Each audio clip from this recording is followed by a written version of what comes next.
This is the Soviet K129 nuclear submarine during the Cold War in 1968. It suddenly disappeared from radar while passing through the deep waters of the Pacific. The Soviet Control Center tried to contact the submarine crew multiple times using radio with no success, so they immediately organized a fleet to conduct a large-scale search in the area of the incident. After 2 whole months, they still had no clues.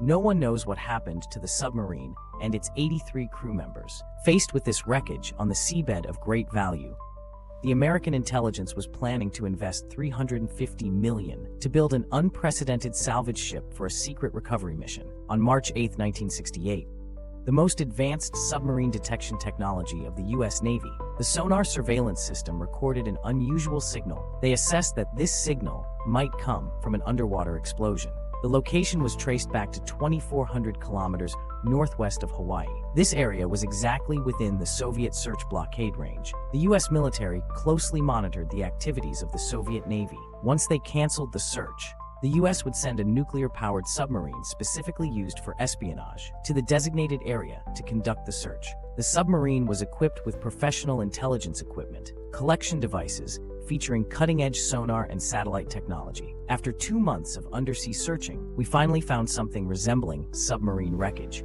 To confirm, they deployed a small cable-controlled subsea topography scanner. The device dove into a location 5,000 meters deep and saw the wreckage of the K129 nuclear submarine. At that moment, America realized why the Soviet Union had conducted such an extensive search, because the K129 submarine might have carried high-value weapons and top-secret technology. After the news was sent back to Washington, the U.S. government approved a secret salvage mission. Despite the mission being highly risky, failure could potentially break the Cold War stalemate with the Soviet Union, triggering a hot war. But faced with the wreckage containing precious military materials, the United States couldn't remain indifferent, so they assembled a professional team to develop plans for the salvage operation. However, salvaging a submarine from 5,000 meters deep was no easy task. Moreover, to secretly transport it under the eyes of the Soviets, it's extremely difficult, just when there was no solution. Someone suggested using a mineral exploration ship equipped with giant claws to grab the submarine wreckage and then sneak it away. To avoid suspicion, the CIA had billionaire Howard Hughes play along in a big show. He first created a deep-sea mining company, then commissioned several factories to build a deep-sea mining vessel called the Explorer. 4 years later, the Explorer, costing about $350 million, was completed. It was equipped with a giant crane inside, just needing to grab the K129 nuclear submarine and store it inside the ship's hull. It could be taken away quietly. In the summer of 1974, the Explorer began its operation. It arrived above the incident area based on previously recorded coordinates. Then, using the sonar positioning system, it precisely located the K129 wreckage. Just then, a Soviet patrol ship sent a helicopter to check and asked what the Explorer was doing.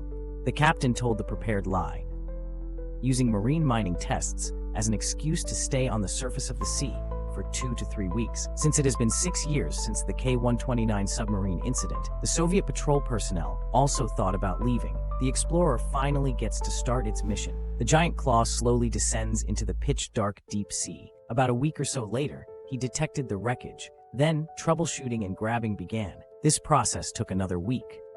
As the crane slowly rises, the nuclear submarine also ascends meter by meter. Just when everyone thought the plan was going very smoothly, part of the claw suddenly broke, causing half of the nuclear submarine to fall back to the seabed.